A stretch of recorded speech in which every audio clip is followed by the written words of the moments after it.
ఇప్పుడు BJP MLA ఉన్నారు, తర్వాత మొన్న కూడా బీజేపీ తరఫున పోటీ చేశారు. కానీ బీజేపీ నుంచి మీరు ఎందుకు బయటకు వచ్చారు?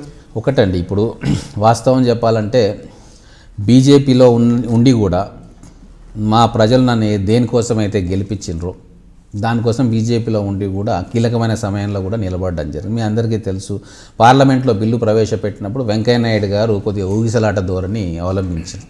ఊగిసలాట ధోరణి ఖచ్చితంగా ఆ రోజు తెలంగాణ అడ్డుకోవడానికి చంద్రబాబు నాయుడు గారు మిగతా శక్తులు చాలా తీవ్రమైన ప్రయత్నం చేసినాయి.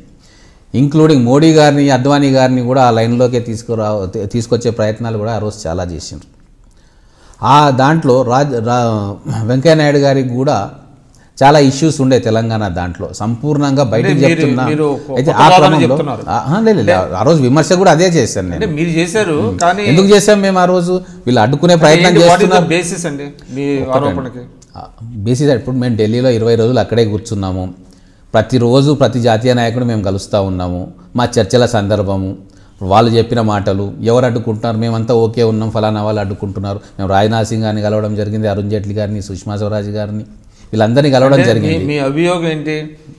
వెంకయ్య నాయుడు గారు చంద్రబాబు నాయుడు గారు మాటలు విని అడ్డుకున్నారనేది అభియోగం కాదండి, అది ప్రతి తెలంగాణ వాదికి తెలుసు. అది ఈరోజు కొత్తగా వచ్చింది కాదు. ఆ రోజు పార్లమెంటులో బీజేపీ బిల్లు ప్రవేశపెట్టడంలో ఆ తాత్సారం ఏదైతే జరిగిందో దానికి ప్రధానమైన కారణం ఒక కోటరీ. చంద్రబాబు నాయుడు గారు దానికి నాయకుడు.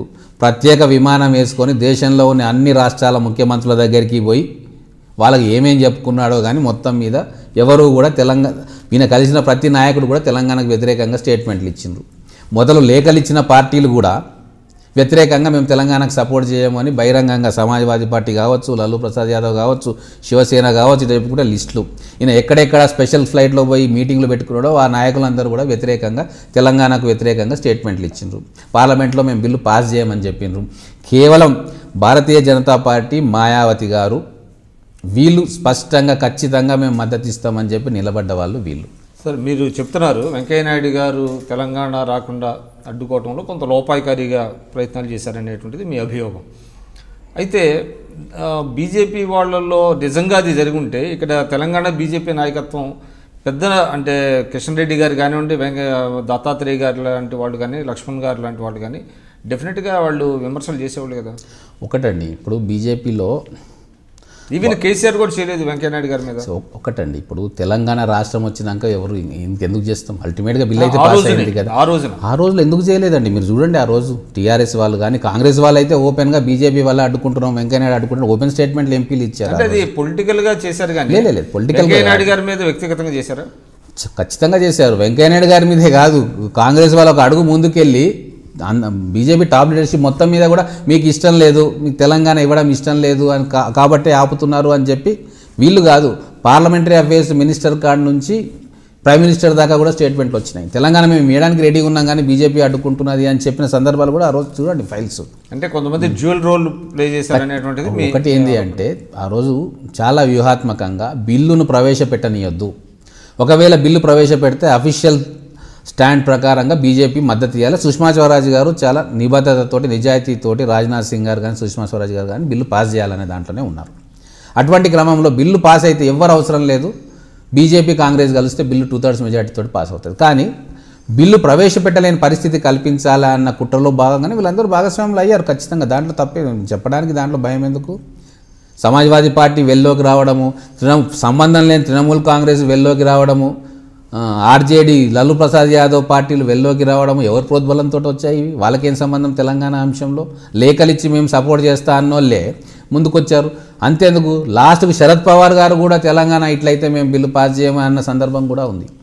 సో మీరు ఇవన్నీ కారణాలతో అక్కడ నాయకత్వంతో విభేదించి పెట్టారు. నాయకత్వంతో కాదు, కేవలం వెంకయ్యనాయుడు గారు చేస్తున్న ఈ ద్వంద్వ విధానాలు, షరతులతో కూడిన, ఆయన ఏమన్నారు, వద్దు అని అనట్లేదు, షరతులతో కూడిన తెలంగాణ కావాలని. అంటే హైదరాబాద్ యూనియన్ టెరిటరీ చేయాలనో ఇంకో షరతో గవర్నర్ పాలన ఉండాలి, గవర్నర్కు 2 రాష్ట్రాలపైన అధికారం ఉండాలి, శ్రీకృష్ణ కమిటీలో సెక్షన్ 8 అమలు చేయాలి, ఇటువంటివన్నీ ముందుకు తెర మీదకు తీసుకొస్తూ ఉన్నారు. ఎందుకంటే వారు తెలంగాణలో తిరిగి మేము తెలంగాణకు అనుకూలం అని చెప్పినాయి కాబట్టి ఇప్పుడు వ్యతిరేకం అంటే కాదు కదా, గుడ్ పాలిటిక్స్ కాదు. మీరు 2014 ముందు జరిగినటువంటి ఇన్సిడెంట్స్ చెప్తారు, మీరు అడుగుతున్నారు కాబట్టి చెప్తున్నాను. కానీ 2014లో మీరు బీజేపీ నుంచే పోటీ చేశారు కదా. ఎగ్జాక్ట్లీ ఎందుకు చేశామంటే బీజేపీ నాయకత్వం మీద కానీ బీజేపీ జాతీయ నాయకత్వం కావచ్చు, రాష్ట్ర నాయకత్వంతో నాకు ఎటువంటి విభేదాలు లేవు. వాళ్ళు చాలా గౌరవంగా చూసుకున్నారు.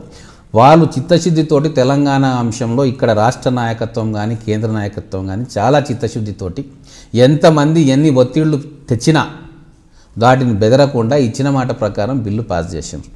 అటువంటి క్రమంలో ఆడిన మాట తప్పకుండా ఉన్న బీజేపీని వదిలి రావాల్సిన అవసరం నాకెందుకుంది?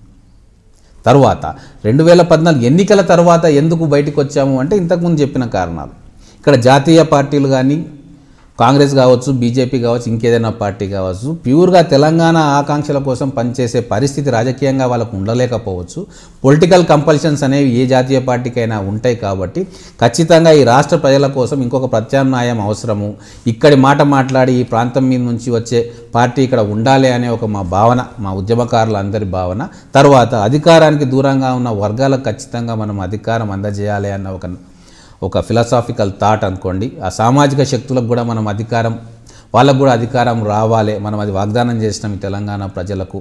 అదే కారణం అంటారా, లేకపోతే బీజేపీలో కొనసాగితే వెంకయ్యనాయుడు గారి మిమ్మల్ని అణిచివేస్తారని భయంతో? ఒకటండి, ఇప్పుడు ఏదున్నా కూడా బీజేపీ అంటే అటువంటిది ఉన్నది కదా. లేదు వెంకయ్యనాయుడు గారు నేను క్లారిఫికేషన్ ఇచ్చుకుంటా దాంట్లో. ఇప్పుడు వెంకయ్యనాయుడు గారు తెలంగాణ అంశంలో అటు ఇటు ఉండొచ్చేమో కానీ ఒక ఎమ్మెల్యే నాది చాలా చిన్న స్థాయి అని చూస్తే ఈయన ఏమో చేయాలనే ఆలోచన ఆయనకు రాదు, అంత టైం కూడా ఆయనకు ఉండదు.